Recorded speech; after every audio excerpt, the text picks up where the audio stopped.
खीरा की ये जो वैरायटी आप देख रहे हैं, ये आजकल बाज़ार में धमाल मचा रही है। सबसे टॉप वैरायटी खीरा की है। अगर उत्पादन की बात कर लें तो उत्पादन में भी काफ़ी ज़्यादा बेस्ट है। कौन सी वैरायटी है और इन्होंने कब इसकी खेती की थी, इसके बारे में टोटल जानकारी हम किसान से लेते हैं। जी, मेरा नाम संतोष कुमार है। मैं जिला बाराबंकी का रहने वाला हूँ। जैसा कि सर आप खीरा की खेती की है, खेती की जो शुरुआत है सर आपने किस महीने से की थी और ये कौन सी वैरायटी है? वैरायटी इसकी जो है वो आलमगिरी 280 और हमने इसकी बिजाई की थी मार्च महीने में। मार्च के पहले सप्ताह में हमने इसको बिजाई की थी। जैसा कि सर मार्च के प्रथम सप्ताह में आपने खेती की थी। सबसे पहले हमारे किसानों को ये बताएं कि जो खीरा की खेती की जाती है वो कौन से महीने में अच्छी होती है, जो सही समय पर मार्केट में पहुंच जाए आपका खीरा और अच्छा रेट आपको मिल पाए। खीरा तो हर मौसम में पैदा किया जा सकता है, हर मौसम में, सर्दी जाड़ा गर्मी सब में। लेकिन जो खीरे की सबसे ज़्यादा डिमांड जो होती है वो गर्मी की होती है और हमने इसीलिए इसकी जो है मार्च महीने में इसकी बिजाई की। बिजाई करने से पहले सर जो इसमें शुरुआती प्रक्रिया होती है खेत तैयार करने की, तो उसमें आपने कौन सा तरीका अपनाया था? शुरुआती तौर पे तो पहले तो खेत को अच्छी तरह से जुताई करना जी, फिर उसमें कंपोस्ट डालना और उसके बाद फिर जो उर्वरक वो डालना। कंपोस्ट की बात करें, जैसा कि आपका कितना टोटल खेत होगा? आधा एकड़। आधा एकड़ में अगर देखा जाए कितना सर आपने खाद डाला होगा? 2 ट्राली जी, गोबर की खाद इसमें पड़ी जी, 2 इसके बाद में सर जैसा कि हम देख पा रहे हैं कि आपने बेड पर खेती की है, तो इसके बाद में बेड आपने बनाया। बेड से बेड की जो दूरी है वो कितनी निश्चित होगी? बेड से बेड की दूरी की बात करते हैं तो करीब 3 से 3.5 फीट होनी चाहिए और पौधे से पौधे की दूरी जो है वो 1 से 1.25 फीट।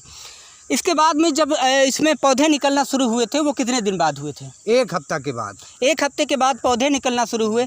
फिर इसके बाद में जो तरीका होता है वो सिंचाई करने का होता है। तो सिंचाई जो इस पर की जाती है, जैसा कि गर्मी का महीना चल रहा है, इस दौरान सिंचाई आवश्यक है, तो वो नियमित तौर पर होनी चाहिए। तो इसमें जो सिंचाई की जाती है वो कितने दिन पर की जाती है? सिंचाई तो अब इस गर्मी के मौसम में 1 हफ्ते के अंदर अंदर इसकी सिंचाई की जाती है। हफ्ते में 1 बार ज़रूर होती है। जब आपका करीब 1 सप्ताह बाद में आपका पौधा निकलना शुरू हुआ था, जैसा कि आगे की जो प्रक्रिया होती है, मचान प्रक्रिया जैसा कि हम देख पा रहे हैं आपने की है, तो पौधे की कितनी हाइट होनी चाहिए जिसके बाद मचान प्रक्रिया अपनाई जाती है? आप लोग मचान तैयार करते हैं। मचान के लिए जब तैयार किया जाता है तो पौधे की ऊंचाई जो लमसम 1 से 1.5 फीट हो जाए तब उसको हम धागे से बांध के और तार में बांधते हैं। ये जो सर समय होता है, ये कितना समय लग जाता है? आपका टोटल आधा एकड़ खेत है और जो इसमें टोटल लागत आती है वो कितनी आती होगी? लागत की बात करें तो कम से कम इस धागे और तार और ये जो खूंटे लगे हुए हैं जी, बांस के जैसे बांस के जी, तो इनमें जो है करीब से कम मान को चलो 8 से 9 हज़ार रुपया खर्चा आता है इसका। आधा एकड़ में 8 से 9 हज़ार आपका खर्च होगा। इसके बाद में जब इसमें शुरुआती तौर होता है, जहाँ से खीरा की शुरुआत होती है, सबसे पहले जो फूल निकलने लगते हैं वो कितने दिन बाद होते हैं? करीब 40 दिन के बाद। 40 दिन के बाद। 40 दिन। फ्लावरिंग का जो समय आता है, फ्रूटिंग का टाइम आता है, वो कितने दिन बाद आता है? 40 से 45 दिन। जो आपने वैरायटी बताई, इस वैरायटी की जो टोटल अवधि होती है, खेती कितने दिन तक चलती है और कितने दिन बाद जो इसमें हार्वेस्टिंग होती है वो शुरू हो जाती है? इसकी हार्वेस्टिंग 40 से 45 दिन पर शुरू हो जाती है और 45 से 40 दिन, मतलब 40 से 45 दिन तक इसकी अवधि लमसम 90 से 100 दिन की ये फसल होती है। हार्वेस्टिंग शुरू होने के बाद में जो इसमें उत्पादन होता है वो हमारे किसानों को बताएं। जैसा कि 45 दिन के बाद में हार्वेस्टिंग शुरू हो जाती है, तो इसमें जो टोटल उत्पादन होता है प्रतिदिन के हिसाब से कितना खीरा निकलता होगा?